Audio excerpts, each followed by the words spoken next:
நீ இவரோட அநியாயமாக இம்சை பண்ணாத இந்த வசுதேவ தேவிக்கு அப்படின்னு சொல்கிறாங்க. அந்த அசுர அப்புறமா என்ன பண்ணுறான், அவர்களை வெடி வச்சுட்டான், சிறையிலேருந்து வெடி வச்சுட்டு தன்னுடைய அசுர நண்பர்களிடத்துல கலந்து ஆலோசனை பண்ணுறான். யார்? கம்சன். வெடி வச்சுடுவான், ஆனால் மறுபடியும் அவர்களை சிறையில் போட்டுருவான் தேவிக்கு வசுதேவரையும். அவன் சனப்பித்தம் சன சித்தம், ஒரு நிலையான மனசு கிடையாது. அவன் என்ன பண்ணுறான், அன்றைக்கி பிள்ளை பிறக்கலை, பெண் பிறந்திருக்குன்னு தெரிஞ்ச உடனே சரி என்னவோ விஷயம் நடந்திருக்கு அப்படின்னு சொல்லி உடனே அசுர நண்பர்களை கலந்து ஆலோசித்த பின் கம்சன் அந்த நேரத்தில் பிறந்த எல்லா குழந்தைகளையும் கொல்ல துவங்கினான். இது தனக்கு நன்மை பயக்கும் என்று அவன் எண்ணினான். ஆனால் அதுவே அவனுக்கு மரணத்துக்கு காரணம் அமைந்தது. சிசுஹத்தி பண்ணக்கூடிய பாவத்தை செய்தவன். அதுபோல் 32 ஸ்லோகங்கள் அடங்கிய 5வது அத்தியாயம் நந்த மகாராஜன் எப்படி ஸ்ரீ கிருஷ்ணருடைய பிறப்பு சடங்கை நடத்தினார் அப்படின்றத பற்றி சொல்லப்படுகிறது.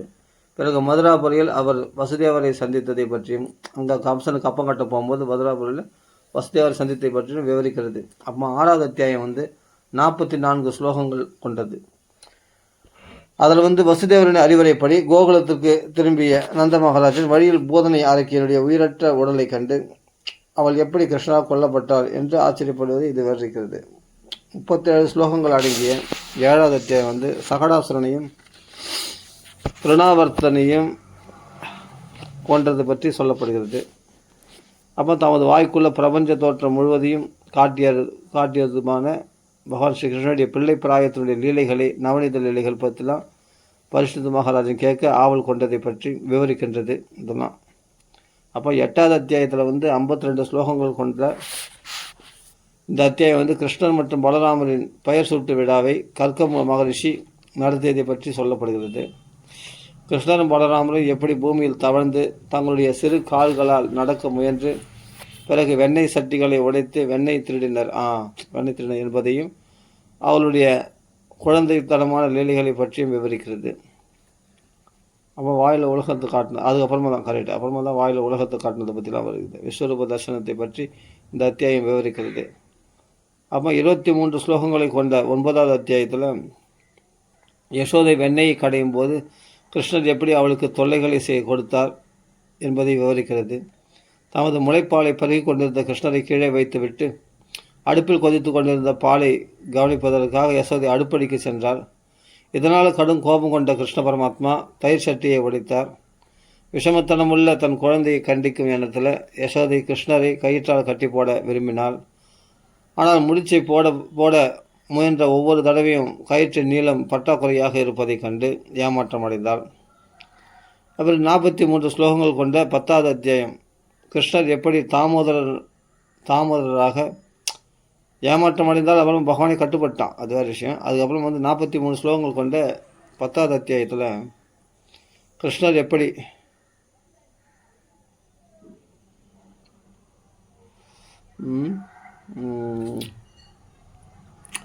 ஒன்பதாவது அத்தியாயத்தில் ஓகே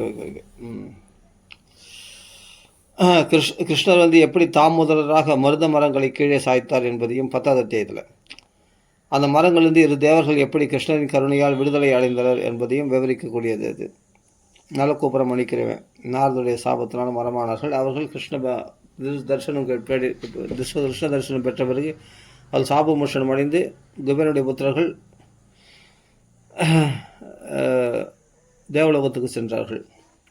59 ஸ்லோகங்களை கொண்ட 11வது அத்தியாயத்தில் நந்த மகாராஜன் எப்படி உரலுடன் கயிற்றால் கட்டப்பட்டிருந்த கிருஷ்ணரை விடுவித்தார் என்பதையும், பழ வியாபாரியாகிய ஒரு பெண்ணுக்கு, அதான் ஒரு வயசான பாட்டிக்கு கிருஷ்ணர் எப்படி தனது கருணையை காட்டினார் என்பதையும், எப்படி நந்த மகாராஜனும் பிறரும் கோகுலத்தை விட்டு பிருந்தாவனத்திற்கு செல்ல முடிவு செய்தனர் என்பதையும், பிருந்தாவனத்தில் கிருஷ்ணர் எப்படி வத்சாசுரனையும் பகாசுரனையும் கொண்டார் என்பதையும் விவரிக்கக்கூடியது இந்த அத்தியாயம்.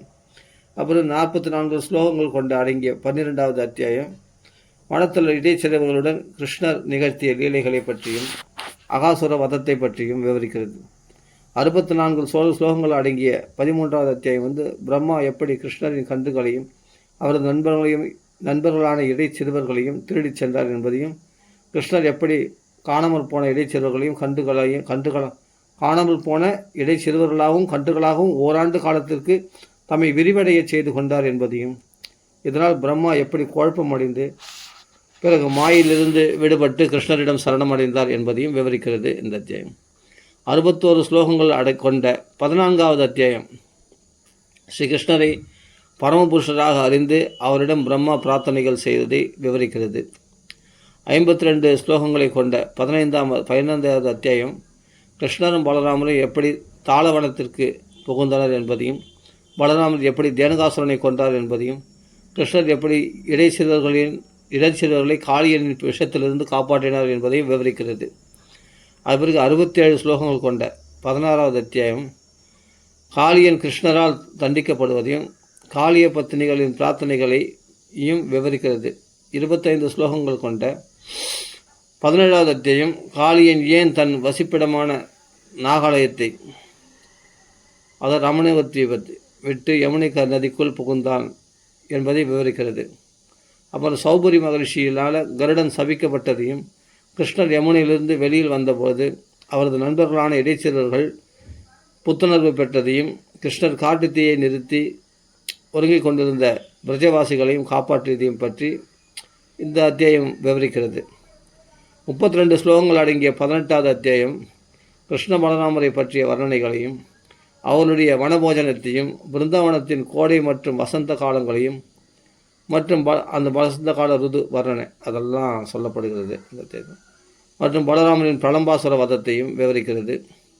16 ஸ்லோகங்கள் கொண்ட 19வது அத்தியாயம் கிருஷ்ணர் முஞ்சாரண்யம் என்னும் வனத்திற்குள் புகுந்து இடைச்சிறுவர்களையும் கன்றுகளையும் காப்பாற்றி அவர்களை பாண்டிர வனத்திற்கு கொண்டு வந்து செல்வதை விவரிக்கிறது.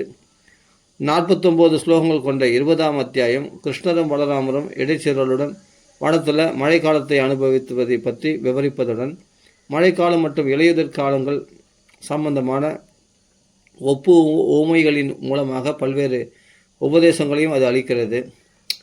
20 ஸ்லோகங்களை கொண்ட 29வது அத்தியாயம் கிருஷ்ணர் எப்படி இலையுதிர் காலத்தில் அவரது புல்லாங்குழலை வாசித்து கொண்டு பிருந்தாவனத்திற்குள் புகுந்தார் என்பதையும், அவரது பெருமைகளை பாடிக்கொண்டிருந்த கோபியர்களை அவர் எப்படி கவர்ந்து இழுத்தார் என்பதையும் விவரிக்கிறது. 38 ஸ்லோகங்கள் அடங்கிய 22வது அத்தியாயம் கிருஷ்ணரை தங்களது கணவராக அடைய கோபியர்கள்லாம் எப்படி காத்தியாயனி விரதத்தை அனுஷ்டித்தார்கள் என்பதை விவரிக்கிறது. பிறகு யமுனையிலே குளித்து கொண்டிருந்த கோபியர்களின் ஆடைகளை கிருஷ்ணர் எப்படி கவர்ந்தார், எப்படி திருடினார் என்பதை விவரிக்கிறது. 52 ஸ்லோகங்கள் கொண்ட 23வது அத்தியாயம் மிகவும் பசித்திருந்த இடைச்சிறுவர்கள் எப்படி கிருஷ்ணரின் அறிவுரைப்படி அவருக்கும் தங்களுக்கும் யாகங்கள் செய்வதில் ஈடுபட்டிருந்த, அவருக்கும் தங்களது சாப்பாடு வாங்கினதுக்காக யாகங்கள் செய்வதில் ஈடுபட்டிருந்த பிராமணரிடமிருந்து சிறிது உணவை யாசித்து வர சொன்னார். அதேபோல் யாசித்து வர சென்றனர் என்பதையும், பிராமணர்கள் எப்படி கிருஷ்ணருக்கும் பலராமருக்கும் உணவளிக்க மறுத்தனர் என்பதையும், ஆனால் உணவளிக்க ஒப்புக்கொண்ட பிராமண பத்தினிகளுக்கு கிருஷ்ணர் எப்படி அருள் புரிந்தார் என்பதையும் விவரிக்கிறது இந்த அத்தியாயம். அப்போ 38 ஸ்லோகங்கள் கொண்ட 24வது அத்தியாயம் கிருஷ்ணர் எப்படி கௌரவமான பதவியில் இருந்த இந்திரன் யாகத்தை தடுத்து கோவர்த்தன பூஜையை நிறைவேற்றி இந்திரனுக்கு சவால் விட்டார் என்பதை விவரிக்கிறது. 33 ஸ்லோகங்கள் கொண்ட 25வது அத்தியாயம் இந்திரயக்தியம் நிறுத்தப்பட்டதால் கடும் கோபம் கொண்ட இந்திரன் எப்படி பிருந்தாவன வாசிகளை கொல்ல பிருந்தாவனம் முழுவதிலும் வெள்ளம் பெருகியோட செய்தார் என்பதையும், கிருஷ்ணர் எப்படி கோவர்த்தன மலையை கொடை போல தூக்கி பிடித்து பிருந்தாவனத்தையும் அதன் வாசிகளையும் காப்பாற்றினார் என்பதையும் விவரிக்கிறது. 25 ஸ்லோகங்கள் கொண்ட 26ஆம் அத்தியாயம் கிருஷ்ணரின் அசாதாரணமான செயல்களை கண்ட நந்த மகாராஜன் எப்படி ஆச்சரியமடைந்து கல்க முனிவரால் முன்னர் அறிவிக்கப்பட்டது போல கிருஷ்ணரின் ஐஸ்வர்யங்களை பற்றி முழு சரித்திரத்தையும் இடையர் குலத்தவரிடம் வர்ணித்தார் என்பதையும் விவரிக்கிறது. 28 ஸ்லோகங்கள் கொண்ட 27வது அத்தியாயம் கிருஷ்ணரின் எல்லையற்ற சக்தியை கண்ட இந்திரன் எப்படி சுரபி பசுவின் பாலை கொண்டு பகவான் ஸ்ரீ கிருஷ்ணருக்கு கோவிந்த பட்டாபிஷேகம் செய்து வழிபட்டதையும், இதனால் பகவான் கோவிந்தன் என்று வழங்கப்பட்டதையும் விவரிக்கிறது. 17 ஸ்லோகங்கள் அடங்கிய 28ஆம் அத்தியாயம் கிருஷ்ணர் தன் தந்தையான நந்த மகாராஜனை வருணதேவனின் சிறையிலிருந்து மீட்டதையும், வைகுண்ட லோகத்தின் அமைப்பை இடையர் குலத்தவர்களுக்கு காட்டி அருளதையும் விவரிக்கிறது. 48 ஸ்லோகங்கள் கொண்ட 29ஆம் அத்தியாயம் கிருஷ்ணர் எப்படி ராசலீலையை நிகழ்த்தும் முன் கோபியரிடம் பேசினார் என்பதையும், ராசலீலை ஆரம்பமான பின் கிருஷ்ணர் எப்படி திடீரென்று மறைந்து போனார் என்பதையும் விவரிக்கிறது. 44 ஸ்லோகங்கள் கொண்ட 30ஆம் அத்தியாயம் கிருஷ்ணரிடமிருந்து பிரிக்கப்பட்ட கோபியர்கள் எப்படி பித்து பிடித்தவர்கள் போல வனத்தில் அவரை தேடி அலைந்தனர் என்பதையும், ரிஷபானு மகாராஜாவின் செல்வ புதல்வியான ஸ்ரீமதி ராதாராணியை சந்தித்த கோபியர்கள் எப்படி யமுனை கரையில் கிருஷ்ணரை தேடி அலைந்தனர் என்பதையும் விவரிக்கிறது. 19 ஸ்லோகங்கள் அடங்கிய 31ஆம் அத்தியாயம் கிருஷ்ணரை இழந்த கோபியர்கள் எப்படி மிகவும் கவலையுடன் அவரது சந்திப்பை எதிர்பார்த்து காத்திருந்தனர் என்பதை விவரிக்கிறது. கோபிகா கீதம் 22 ஸ்லோகங்கள் கொண்ட 32வது அத்தியாயம் கிருஷ்ணர் எப்படி கோபிகளுக்கு இடையில் தோன்றி ஆனந்த பரவச நிலையில் அவர்களை திருப்திப்படுத்தினார் என்பதை விவரிக்கிறது.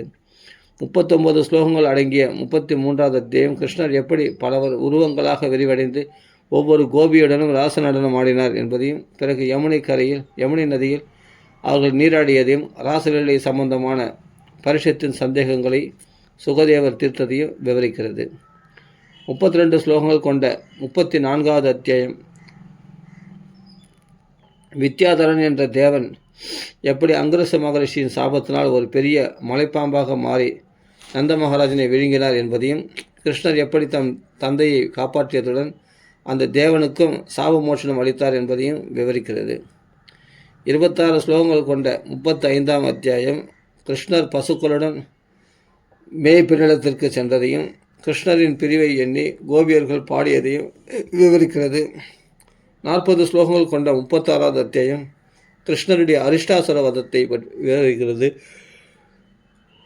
மேலும் கிருஷ்ணரின் பலராமரும் வசுதேவரின் புதல்வர்கள் என்பதை நாரதர் கம்சனிடம் கூறுவதையும், கம்சன் இவ்விருவரையும் கொல்ல ஏற்பாடு செய்து தன் உதவியாளரான கேசியை பிருந்தாவனத்திற்கு அனுப்பியதையும், பிறகு இவ்விருவரையும் மதுராபுரைக்கு அழைத்து வர கம்சன் அக்குரரை அனுப்பியதையும் இந்த அத்தியாயம் விவரிக்கிறது. 33 ஸ்லோகங்கள் கொண்ட 37வது அத்தியாயம் கிருஷ்ணர் கேசியாசுரனை வதம் செய்வதையும், கிருஷ்ணரின் எதிர்கால செயல்களை நாரதர் வர்ணித்து அவரை வழிபடுவதையும் மற்றும் கிருஷ்ணர் வியோமாசுரனையும் வதம் செய்ததையும் விவரிக்கிறது. 43 ஸ்லோகங்கள் கொண்ட 38ஆம் அத்தியாயம் அக்குரர் பிருந்தாவனத்திற்கு சென்றதையும், அங்கு அவர் கிருஷ்ண பலராமராலும் நந்த மகாராஜனாலும் வரவேற்கப்பட்டதையும் விவரிக்கிறது. 57 ஸ்லோகங்கள் கொண்ட 39வது அத்தியாயம் கம்சனால் அழைக்கப்பட்ட கிருஷ்ணரும் பலராமரும் மதுராபுரியை நோக்கி புறப்பட்டதையும், அவர்கள் தேரில் அமர்ந்து புறப்பட்ட தயாராக இருந்தபோது கோபியர்கள் கதறி அழத் துவங்கியதையும், கிருஷ்ணர் தம் தூதுவரை அனுப்பி அவர்களை சமாதானப்படுத்திய பின் மதுராபுரியை நோக்கி புறப்பட்டதையும்,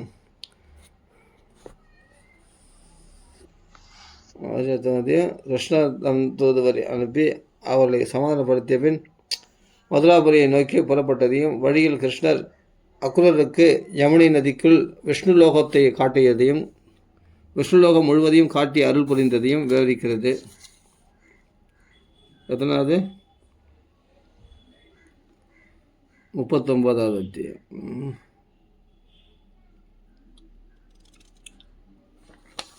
அடுத்தது 30 ஸ்லோகங்கள் கொண்ட 40வது அத்தியாயம் அக்குரரின் பிரார்த்தனைகளை விவரிக்கிறது. 52 ஸ்லோகங்கள் அடங்கிய 49வது அத்தியாயம் கிருஷ்ணரும் பலராமரும் மதுராபுரிக்குள் பிரவேசிப்பதையும், அங்குள்ள பெண்கள் இவ்விரு சகோதரர்களை கண்டு மிகவும் மகிழ்ச்சி அடைந்ததையும், கிருஷ்ணர் ஒரு வண்ணானை கொன்றதையும், அவர் சுதாமரை புகழ்ந்து அவருக்கு வரமளித்ததையும் விவரிக்கிறது. 38 ஸ்லோகங்கள் கொண்ட 42வது அத்தியாயம் கிருஷ்ணர் குப்ஜா என்றவளை அவருடைய கூனை நிமிர்த்தினது, அவருடைய துன்பத்திலிருந்து அவளை விடுவித்ததையும், கம்சனின் பிரம்மாண்டமான வில்லை உடைத்து அவன் காவலர்களை கொன்றதையும், பிறகு கம்சனும் கிருஷ்ணரும் சந்தித்ததையும் விவரிக்கிறது. 40 ஸ்லோகங்கள் கொண்ட 43வது அத்தியாயம் கம்சனின் மல்யுத்த அரங்கத்திற்கு வெளியில் கிருஷ்ண கோலாயாபேட யானையை கொன்ற பின் அரங்கிற்குள் புகுந்து சாணுருடனும் பேசியதை விவரிக்கிறது. 51 ஸ்லோகங்கள் கொண்ட 44ஆம் அத்தியாயம் கிருஷ்ணரும் பலராமரும் எப்படி சாணுரன் மற்றும் முஷ்டிகன் என்ற மல்ல யுத்த வீரர்களை கொன்று பிறகு கம்சனையும் அவனது 8 சகோதரர்களையும் கொன்றனர் என்பதையும், கம்சனின் மனைவிகளுக்கு ஆறுதல் கூறிய பின் தமது பெற்றோர்களான வசுதேவரையும் தேவகியையும் கிருஷ்ணர் தேற்றியதையும் விவரிக்கிறது. 50 ஸ்லோகங்கள் கொண்ட 45ஆம் அத்தியாயம் கிருஷ்ணர் எப்படி தன் பெற்றோருக்கு ஆறுதல் கூறி தமது பாட்டனாரான உக்கிரசேனரை அரியாசனத்தில் அமர்த்தி அதை விழாவாக கொண்டாடினார் என்பதையும், விரைவில் தாம் பிருந்தாவனத்திற்கு திரும்பி விடுவதாக பிருந்தாவனவாசிகளுக்கு வாக்களித்த பின் கிருஷ்ணர் சத்திரியர்களுக்குரிய சமய சடங்குகளை அனுஷ்டித்ததையும் விவரிக்கிறது. மேலும் பிரம்மச்சரிய விரதம் கொண்டு குருகுலத்தில் அவர் வாழ்ந்ததையும், பாஞ்சஜன அசுரனை கொன்று பாஞ்சஜன்யம் என்ற சங்கை அவர் பெற்றதையும், கிருஷ்ணர் தமது குருபுத்திரனான சாந்திபனி மகரிஷியுடைய பிள்ளையை மீட்டுக் கொடுத்தார். தமது குருபுத்திரனை யமதர்மராஜனின் சிறையிலிருந்து மீட்டதையும், பிறகு தமது ஆசானுக்கு ஒரு குருதட்சணை வழங்கிய பின் மதுராபுரிக்கு திரும்பியதையும் இந்த அத்தியாயம் விவரிக்கிறது.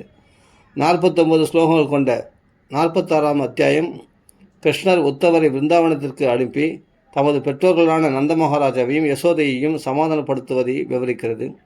69 ஸ்லோகங்கள் கொண்ட 47ஆம் அத்தியாயம் கிருஷ்ணரின் உத்தரவுப்படி உத்தவர் பிருந்தாவனம் சென்று கோபியர்களுக்கு ஆறுதல் கூறிய பின் மதுராபுரிக்கு திரும்பியதையும், கிருஷ்ணரிடம் பிருந்தாவன வாசிகளுக்கு இருந்த பிரேமை அன்பை உத்தவர் பாராட்டியதையும் விவரிக்கிறது.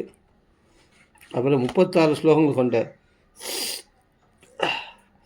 48ஆம் அத்தியாயம் கிருஷ்ணர் எப்படி குப்ஜா என்பவளின் வீட்டிற்கு சென்று அவளை அனுபவித்து அவளுடைய ஆசையை நிறைவேற்றினார் என்பதையும், பிறகு அக்குரர் வீட்டிற்கு சென்று கிருஷ்ணர் அக்குரரின் பிரார்த்தனைகளில் திருப்தி அடைந்து அவரை புகழ்ந்ததையும், சாதுக்களுடைய மகிமை புகழ்ந்ததையும்,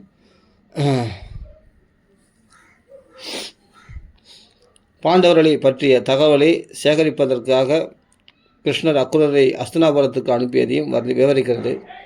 31 ஸ்லோகங்கள் கொண்ட 49ஆம் அத்தியாயம் கிருஷ்ணரின் உத்தரவுப்படி அஸ்தினாபுரத்துக்கு சென்ற அக்குரர் விதுரரையும் குந்தியையும் சந்தித்து திருதராஷ்டிரர் பாண்டவர்களை தவறாக நடத்துவதை அவரிடமிருந்து கேள்விப்பட்டதையும், பாண்டவர்களுக்கு கிருஷ்ணரிடம் இருந்த நம்பிக்கையை பற்றி கேள்விப்பட்ட அக்குரர் திருதராஷ்டிரருக்கு அறிவுரை கூறியதையும், பிறகு திருதராஷ்டிரரின் மனதை புரிந்து கொண்ட பின் அவர் மதுராபுரிக்கு திரும்பியதையும், அங்கு அவர் அஸ்தினாபுரத்தின் சூழ்நிலைகளை பற்றி அனைத்தையும் விளக்கி கூறியதையும் விவரிக்கிறது.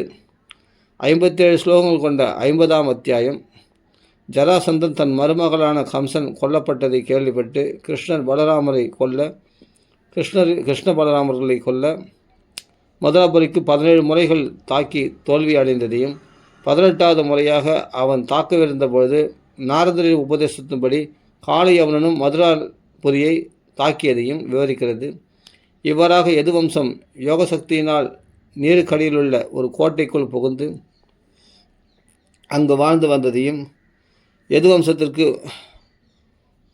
முழு பாதுகாப்பை அளித்து பகவான் பலதேவருடன் கலந்தாலோசித்த பின் துவாரகையிலிருந்து பகவான் ஸ்ரீ கிருஷ்ணர் வெளியில் வந்ததையும் கூட இந்த அத்தியாயம் விவரிக்கிறது. அதாவது கடலுக்குள்ளே போய் கோட்டை கட்டினார், துவாரகை நிர்மாணம் பண்ணார் பகவான்.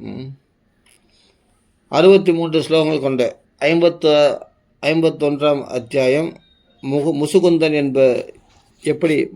எப்படி காளியவனனை பார்வையாலேயே கொன்றான் என்பதை விவரிக்கிறது. 44 ஸ்லோகம் கொண்ட 52ஆம் அத்தியாயத்தில் முசுகுந்தன் கிருஷ்ணரிடம் பிரார்த்திக்கிறான். பிறகு கிருஷ்ணர் காளியவனின் வீரர்கள் அனைவரையும் கொன்று கொள்ளை பொருட்களுடன் துவாரைக்கு திரும்புகிறார். ஜராசந்தன் மீண்டும் மதுராபுரியை தாக்கிய போது கிருஷ்ணரும் பலராமரும் அவனுக்கு அஞ்சியது போல் ஒரு மலையின் உச்சிக்கு ஓட்டம் பிடித்தனர். ஜராசந்தன் அந்த மலைக்கு தீ வைக்கிறான். ஜராசந்தனுக்கு தெரியாமல் கிருஷ்ணரும் பலராமர் மலையிலிருந்து கீழே குதித்து கடலால் சூழப்பட்ட துவாரைக்குள் பிரவேசித்தனர். கிருஷ்ணரும் பலராமரும் கொல்லப்பட்டனர் என்று எண்ணிய ஜராசந்தன் தம் வீரர்களுடன் சொந்த நாட்டிற்கு திரும்பி சென்றான், மகத தேசத்துக்கு. கிருஷ்ணர் தொடர்ந்து துவாரகையில் வாழ்ந்து வந்தார். விதர்பராஜனின் புதல்வியான ருக்மிணி கிருஷ்ணரால் மிகவும் கவரப்பட்டு ஒரு பிராமணரின் மூலமாக கிருஷ்ணருக்கு ஒரு கடிதத்தை கொடுத்தனுப்பினாள். 53 ஸ்லோகங்கள் கொண்ட 57வது அத்தியாயம் ருக்மிணியின் வேண்டுகோளை மொழி கிருஷ்ணர் விதர்பராஜனின் நகருக்கு சென்று ஜராசந்தனை போன்ற எதிரிகளின் முன்னிலையிலேயே ருக்மிணியை தூக்கி சென்றதை விவரிக்கிறது. 60 ஸ்லோகங்கள் கொண்ட 54ஆம் அத்தியாயம் எப்படி கிருஷ்ணர் போட்டியாக இருந்த இளவரசர்களை எல்லாம் வென்று ருக்மிணியின் சகோதரனான ருக்மியை அவலட்சணப்படுத்தினார் என்பதையும் பிறகு ருக்மிணியுடன் துவாரைக்கு திரும்பிய கிருஷ்ணர் முறைப்படி அவள் கரம் பற்றியதையும், ருக்மி எப்படி தன் மைத்துனரான கிருஷ்ணரிடம் கொண்ட கோபத்தால் போஜகடம் என்ற இடத்திலேயே தொடர்ந்து வாழ்ந்து வந்தான் என்பதையும் விவரிக்கிறது. 40 ஸ்லோகங்கள் கொண்ட 55ஆம் அத்தியாயம் பிரத்யும்னரின் பிறப்பையும், அவர் எப்படி சம்பராசுரனால் கடத்தப்பட்டார் என்பதையும், பிறகு பிரத்யும்னர் எப்படி சம்பராசுரனை கொன்று தனது மனைவியான ரதிதேவியுடன் துவாரைக்கு திரும்பினார் என்பதையும் விவரிக்கிறது. 56வது அத்தியாயம் 45 ஸ்லோகங்கள் கொண்டது ஆகும். இந்த அத்தியாயம் விவரிப்பது போல் சத்ராஜித்து மன்னர் சூரிய தேவனின் கருணையினால் ஒரு சியமந்தக மணியை பெற்றார். பிறகு அந்த மணி காணாமல் போன பொழுது சத்ராஜித்து தேவையில்லாமல் கிருஷ்ணர் மேல் சந்தேகப்பட்டார், பழியை சுமைத்தினார். ஆனால் கிருஷ்ணர் தாம் நிரபராதி என்பதை நிரூபிப்பதற்காக அந்த மணியையும் அதனுடன் ஜாம்பவானின் மகளையும் தேடி கண்டுபிடித்தார். கிருஷ்ணர் பிறகு சத்ராஜித்தின் புதல்வியை மணந்து சத்யபாமையை மணந்து முழு ஸ்ரீதனத்தை பெற்றார். 42 ஸ்லோகங்கள் கொண்ட 57வது அத்தியாயம் விவரிப்பது போல் பாண்டவர்களின் அரக்கு மாளிகையில் நடந்த தீ விபத்தை பற்றி கேள்விப்பட்ட கிருஷ்ணரும் பலராமரும் அஸ்தினாபுரத்திற்கு சென்றனர். அக்குரராலும் கிருதவர்மாவாலும் தூண்டப்பட்ட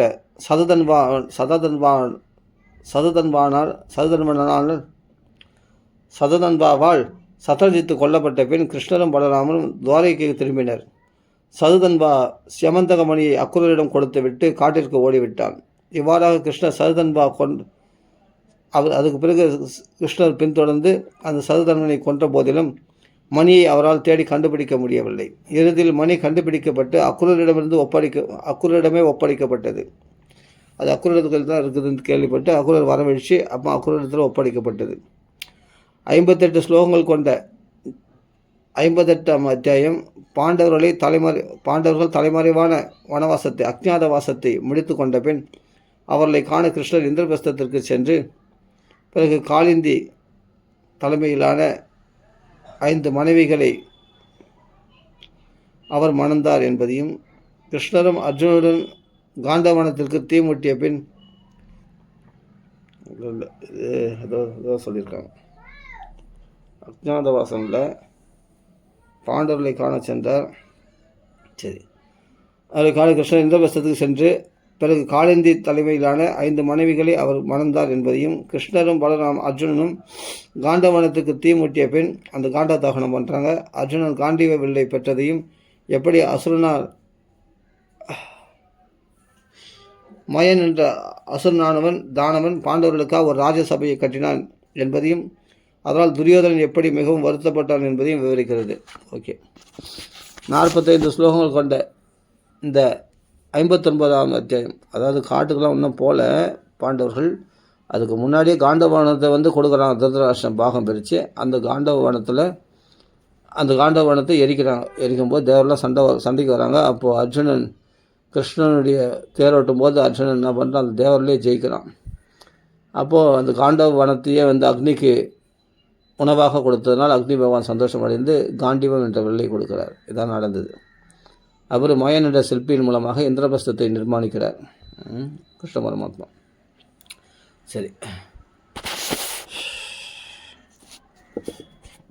சரி அதில் தான் துரியோதனம் பார்த்து ஸ்தலத்தை ஜலமாகவும் ஜலத்தை ஸ்தலமாகவும் பார்த்து மிரண்டு போனது.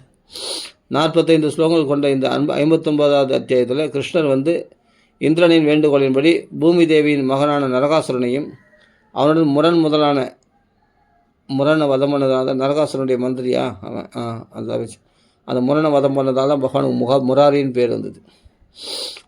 முதலான அவனது சகாக்களையும் கொன்று விடுகிறார். பூமாதேவி கிருஷ்ணரின் பிரார்த்தனைகளை பூதேவி கிருஷ்ணரிடம் பிரார்த்தனைகள் செய்து நரகாசுரனால் கொள்ளடிக்கப்பட்ட எல்லா பொருட்களையும் பகவானிடம் கொடுத்து விடுகிறார்.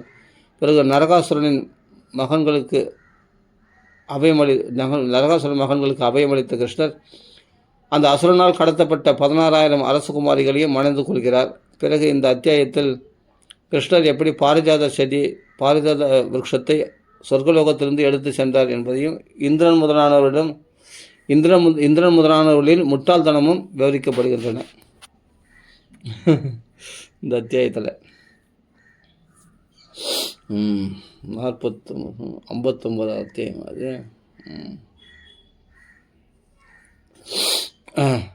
59 ஸ்லோகங்கள் அடங்கிய 60ஆம் அத்தியாயம் கிருஷ்ணர் எப்படி தமது கேலி பேச்சினால் ருக்மிணியை கோபப்படுத்தினார் என்பதையும், பிரணய கலகம் அவர்களுக்கிடையில் அன்பு சண்டை நிகழ்ந்ததையும், கிருஷ்ணர் ருக்மிணியை சமாதானப்படுத்துவதையும் விவரிக்கிறது. 41 ஸ்லோகங்கள் கொண்ட 61ஆம் அத்தியாயம் கிருஷ்ணரின் மகன்கள் மற்றும் பேரன்களின் விவரத்தையும், அனிருத்தரின் திருமணத்திற்கு போது பலராமர் ருக்மியை கொன்று கலிங்கராஜனின் பற்களை உடைப்பதையும் விவரிக்கிறது.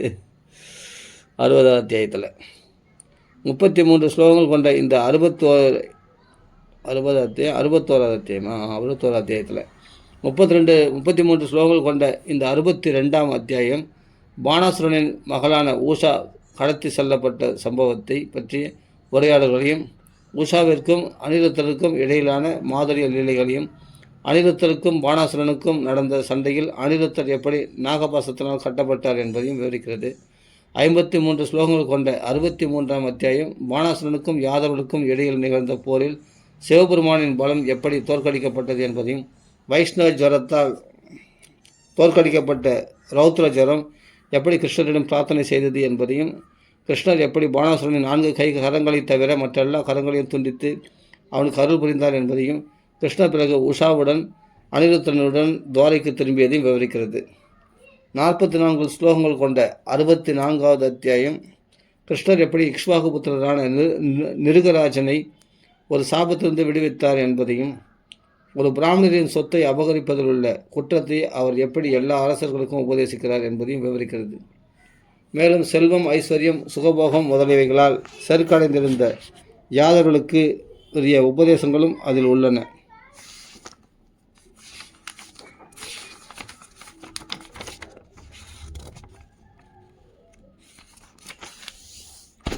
நாற்பத்தி ஸ்லோகங்கள் கொண்ட 65ஆம் அத்தியாயம் பகவான் பலதேவர் தமது நண்பர்களையும் உறவினர்களையும் காண விரும்பி கோகுலத்திற்கு சென்றதையும், சைத்திர விசாக மாதங்களில் யமுனை கரையில் உள்ள தோப்புகளில் பகவான் பலதேவர் தமது கோபியருடன்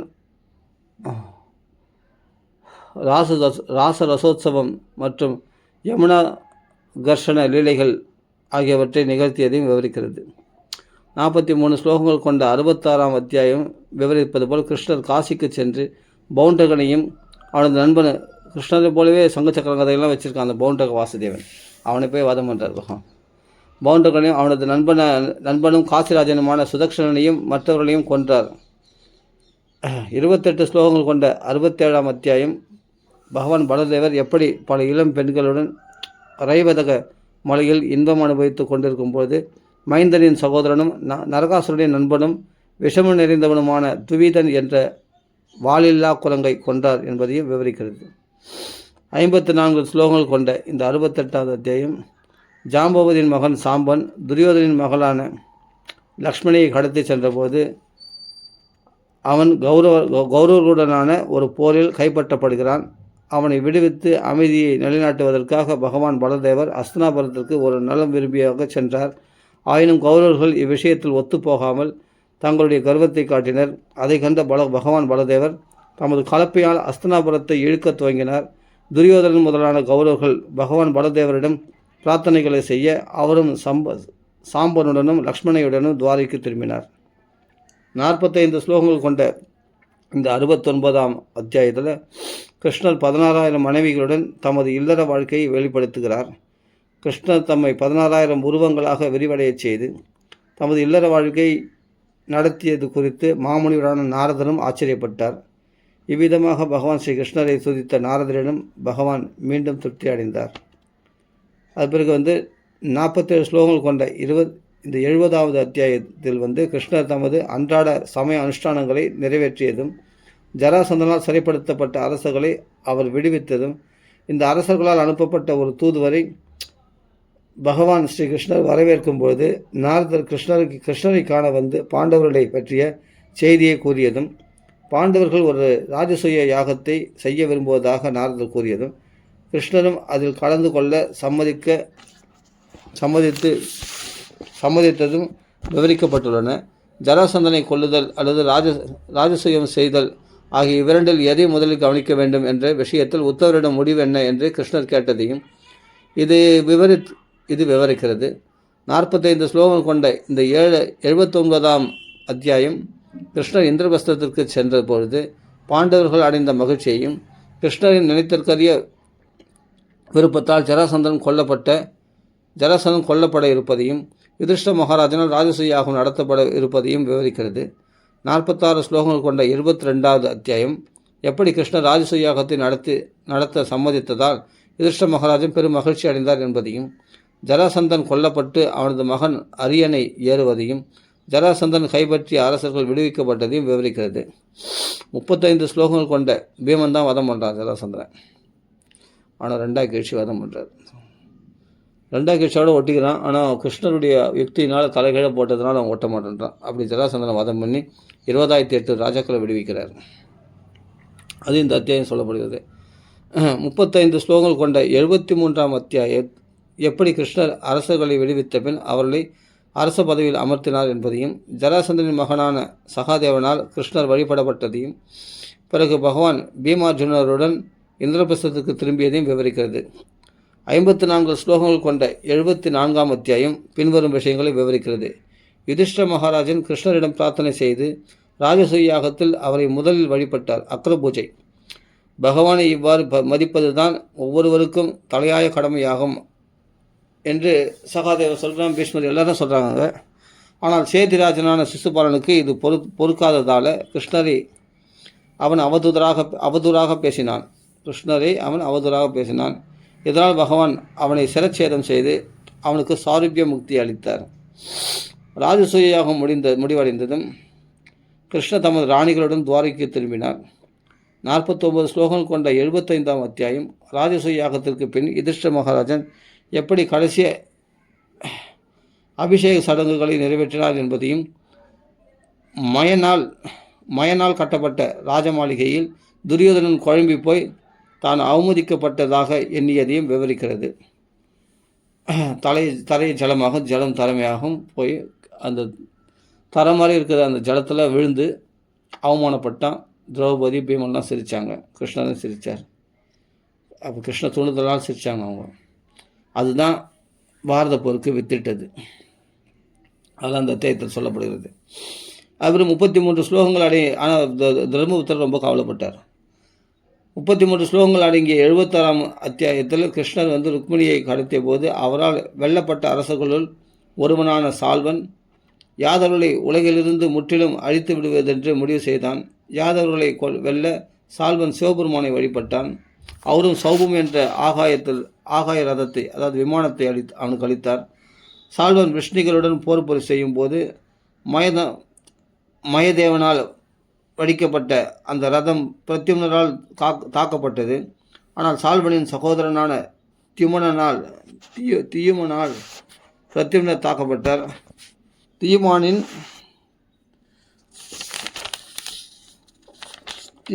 கதாயுதத்தினால் அடியுண்டு நினைவிழந்த பிரத்யும்னர் அவரது சாரதியால் யுத்த களத்தை விட்டு சிறிது தூரமான ஒரு இடத்திற்கு எடுத்து செல்லப்பட்டார். ஆனால் யுத்த களத்திலிருந்து அகற்றப்பட்டதை குறித்து பிறகு அவர் வருத்தப்பட்டார். 37 ஸ்லோகங்கள் கொண்ட 77ஆம் அத்தியாயத்தில் பிரத்யும்னர் காயங்களிலிருந்து குணமடைந்து சால்வனுடன் துவங்குகிறார். இந்திரபிரஸ்தத்திலிருந்து துவாரைக்கு திரும்பிய கிருஷ்ணர் உடனே சால்வனுடன் பிரத்யும்னரிடம் சண்டை செய்த இடத்திற்கு சென்றார். சால்வன் மாயமான ஆயுதங்களை வைத்திருந்த போதிலும் கிருஷ்ணர் அவனை கொன்றார்.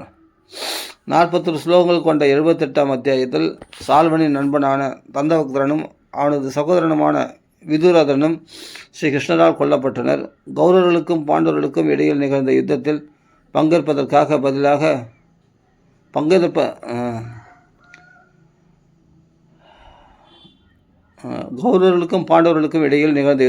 பங்கேற்பதற்கு பதிலாக துவாரகாபுரியில் தங்கியிருந்த பலதேவர் புண்ணியஸ்தலங்களுக்கு தீர்த்த யாத்திரையாக சென்றார். ரோமஹர்ஷனின் துர்நடத்தையால் அவரை நைமிஷாரண்யத்தில் கொன்ற பலதேவர் அவரது மகனும் ஸ்ரீமத் பாகவதத்தின் பேச்சாளருமான உக்ரசவஸ் என்ற சூதகோஸ்வாமியை புராணங்களின் மீதான பிரசங்கத்தை தொடரும்படி நியமித்தார். 34 ஸ்லோகங்கள் கொண்ட 79ஆம் அத்தியாயத்தில் ரோமஹர்ஷனை கொன்றதற்காக பலதேவர் பிராயச்சித்தம் செய்ய வேண்டும் என்று நைமிஷாரண்ய பிராமணர்கள் அவருக்கு அறிவுரை கூறினர். பல்வலன் என்ற அசுரனை கொன்ற பிறகு பலதேவர் மறுபடியும் புண்ணிய தீர்த்தங்களுக்கு சென்று நீராடினார். இறுதியாக அவர் குருசத்திர போர்க்களத்தில் பீமனும் துரியோதனும் சண்டை செய்து கொண்டிருந்த இடத்திற்கு வந்தார். பிறகு துவாரைக்கு திரும்பிய அவர் மீண்டும் நைமிஷன் அவர்களை சமாதானப்படுத்த பார்த்தா சமாதானம் ஆகலை. சரி, நம்மளோட பேச்சை மதிக்கலன்ட்டு அவர் விட்டுட்டார். அதுக்கு பிறகு துவாரைக்கு திரும்பிய அதான் பீமன் கொல்லப்பட்டான். பீமனால் துரியோதனன் கொல்லப்பட்டான், தொடையெலும்பு முறிஞ்சு. அது அநியாயம் சொன்னார் பலராமர். ஆனால் கிருஷ்ண சமாதானப்படுத்திருந்தாலும் சமாதானம் அடைந்தார் பலராமர். பிறகு துவாரைக்கு திரும்பி அவர் மீண்டும் நைமிஷாரண்யத்திற்கு திரும்பி சென்று அங்குள்ள ரிஷிகளுக்கு உபதேசம் வழங்கினார். பிறகு அவரது மனைவியான ரேவதியுடன் அவர் அங்கிருந்து கிளம்பி சென்றார். 45 ஸ்லோகங்கள் கொண்ட 80ஆம் அத்தியாயத்தில் பொருள் வேண்டி கிருஷ்ணரை அணுகிய அவரது நண்பரான சுதாமா விப்ரரை, அதாவது குசேலரை கிருஷ்ணர் பூஜித்து பிள்ளை பிராயத்தில் குருகுலத்தில் நிகழ்ந்த பழைய சம்பவங்களை பற்றி அவருடன் பேசினார். 41 ஸ்லோகங்கள் கொண்ட 81ஆம் அத்தியாயத்தில் கிருஷ்ணருக்கும் சுதாமருக்கும் இடையில் நட்பான பேச்சு வார்த்தை நிகழ்ந்தது. சுதாமா பிராமணரிடமிருந்து கிருஷ்ணர் அவளை மிகவும் மகிழ்ச்சியுடன் பிடுங்கிக் கொண்டார். வீடு திரும்பிய சுதாமா விப்ரர் பிராமணர் அங்குள்ள அனைத்தும் செல்வ செழிப்பாக மாறியிருந்ததைக் கண்டு பரமபுருஷர் கிருஷ்ணரினுடைய நட்பை போற்றினார். பகவானின் கருணையால் பௌதிக ஐஸ்வர்யத்தை அனுபவித்த அவர் பிறகு பரமபதம் அடைந்தார். குசேலர் 48 ஸ்லோகங்கள் கொண்ட அது குசேல பாக்கியம் முடிஞ்சது. 48 ஸ்லோகங்கள் கொண்ட 82ஆம் அத்தியாயத்தில் சூரிய கிரகணத்தின் காரணத்தினால் குருஷேத்திரத்திற்கு சென்ற யாதவரிடம் மற்ற அரசர்கள் கிருஷ்ணரை பற்றி பேசினர். அந்த சந்திப்பின் பொழுது பிருந்தாவனத்திலிருந்து வந்திருந்த நந்த மகாராஜனையும் பிருந்தாவனவாசிகளையும் கிருஷ்ணர் திருப்திப்படுத்தினார். 43 ஸ்லோகங்கள் கொண்ட 83ஆம் அத்தியாயம் குருஷேத்திரத்தில் கூடிய பெண்கள் எப்படி, அதாவது கோபிகள்லாம், பிருந்தாவனவாசிகள் கோபிகள்லாம் ஸ்ரீ கிருஷ்ணரை பற்றிய விஷயங்களை பேசுவதில் ஈடுபட்டனர் என்பதையும், திரௌபதி எப்படி இல்லை அதுக்கு முன்னாடி முன் அத்தியாயத்திலே கோபிகள்லாம் சந்தித்து பேசுகிறாரு.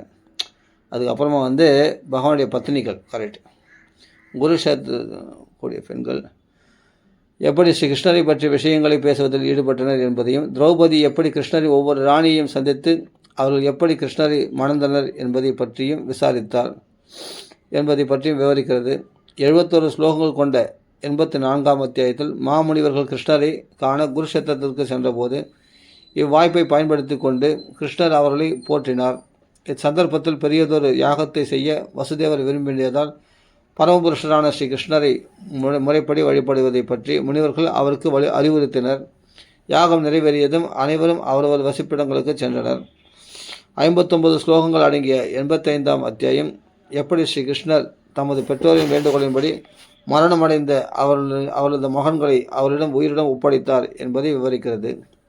59 ஸ்லோகங்கள் கொண்ட 86ஆம் அத்தியாயம் எப்படி அர்ஜுனன் பெரும் சண்டை செய்து சுபத்ரையை கடத்தினார் என்பதையும், எப்படி கிருஷ்ணர் பகுலாஸ்வர் என்ற பக்தருக்கு அருள் புரிய மிதலைக்கு சென்று சுததேவரின் வீட்டில் தங்கி அவர்களுக்கு 2 பேருக்கும் ஒரே டைமில் அனுகிரகம் பண்ணுறார்.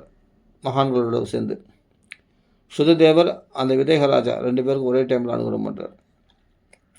பகுலாஸ்வர் என்ற பக்தருக்கு அருள் புரிய மிதலைக்கு சென்று சுததேவரின் வீட்டில் தங்கி அவர்களுக்கு ஆன்மீக முன்னேற்றத்தை பற்றி அறிவுறுத்தினார் என்பதையும் விவரிக்கிறது. 50 ஸ்லோகங்கள் கொண்ட 88ஆம் அத்தியாயம் வேதங்களால் நாராயணருக்கு அளிக்கப்பட்ட பிரார்த்தனைகளை, அதாவது ஸ்ருதிகீதை பற்றி விவரிக்கிறது. 40 ஸ்லோகங்கள் கொண்ட 88ஆம் அத்தியாயம் எப்படி வைஷ்ணவர்கள் பகவான் விஷ்ணுவை வழிபடுவதன் மூலமாக உன்னத நிலையை அடைந்து வைகுண்ட பதவி அடைகின்றனர் என்பதையும், தேவர்களை வழிபடுவதால் அடையக்கூடிய பௌதிக சக்தியை பற்றியும், எப்படி ஜட ஒளிகள் உள்ள சாதாரண ஜீவராசி பகவான் ஸ்ரீ கிருஷ்ணரின் அனுகிரகத்தை பெற முடியும் என்பதையும், எப்படி பிரம்மதேவரையும் சிவபெருமானையும் விட பகவான் விஷ்ணு உயர்ந்தவர் என்பதையும் நிலைநாட்டப்படுகிறது என்பதையும் விவரிக்கிறது இந்த அத்தியாயம். 65 ஸ்லோகங்கள் அடங்கிய 88ஆவது அத்தியாயத்தில் அது நிரூபிக்கப்படுகிறது. 89ஆவது அத்தியாயம் பௌதிக மூர்த்திகளான பிரம்மா, விஷ்ணு மற்றும் மகேஸ்வரன் ஆகிய இம்மூவரில் யார் உயர்ந்தவர் என்பதை வெளிப்படுத்துகிறது. விஷ்ணு மும்மூர்த்திகளில் ஒருவராக இருந்த போதிலும் அவர் உன்னதமானவரும் பரமபுருஷரும் ஆவார் என்பதை கிருஷ்ணரும் அர்ஜுனரும் ஒரு துவாரகை பிராமணரின் மகனை காப்பாற்றுவதற்காக மகாகாலபுரத்திற்கு சென்றனர் என்பதையும், அர்ஜுனன் எப்படி ஆச்சரியத்துக்குள்ளானார் என்பதையும் கூட இந்த அத்தியாயம் விவரிக்கிறது. 50 ஸ்லோகங்கள் அடங்கிய 90வது அத்தியாயம் கிருஷ்ணரின் லீலைகளை சுருக்கி கூறுவதுடன் உன்னத ஆனந்த நிலையில் அனைத்தும் எப்படி மங்களகரமாக முடிவுறுகின்றன என்பதை நிலைநாட்டும் மதுரேன சமாபயத்து என்னும் நியாயவாதத்தையும் அளிக்கிறது. அதில் துவாரகையில் உள்ள அஷ்ட மகிழ்ச்சிகள்லாம் எப்படி, கிருஷ்ண பத்னிகள்லாம் எப்படி பகவானுடைய பிரிவை சகிக்க முடியாமல் புலம்பினார்கள் என்பதையும், அந்த பட்சிகளை கண்டு கிருஷ்ணனுடைய பிரிவை நினைத்து ஏங்கி பொழுதே விடியாதே என்று அவர்கள் கிருஷ்ண பிரேமையில் நனைந்தார்கள் என்பதை இந்த அத்தியாயம் விவரிக்கிறது. 90வது அத்தியாயம் இதுதான் மதுரேன சமாபயத்து எனும் நியாயவாதத்தையும் அளிக்கிறது. அப்படிப்பட்ட இந்த கிருஷ்ண லீலைகள் 90 அத்தியாயம், அருமையான தசமஸ்கந்தம். இதை நம்ம பார்த்தோம். சீதாபதே ராம ராம ராம ராம ராம ராம ராம ராம ராம ராம ராம ராம ராம ராம ராம ராம இதெல்லாம் 10வது ஸ்கந்தத்துடைய ஒரு சுருக்கம். இதை கேட்டாலே 10வது ஸ்கந்தம் கேட்ட ஒரு பலன் கிடைக்கும் இல்லையா? அதுக்காக தான் கிருஷ்ண ஸ்மரணம் நம்ம மனசில் நிலைக்கும் இல்லையா? அதுக்காக தான் இது நம்ம படித்தோம். சரி, ராம ராம ராம ராம ராம ராம ராம ராம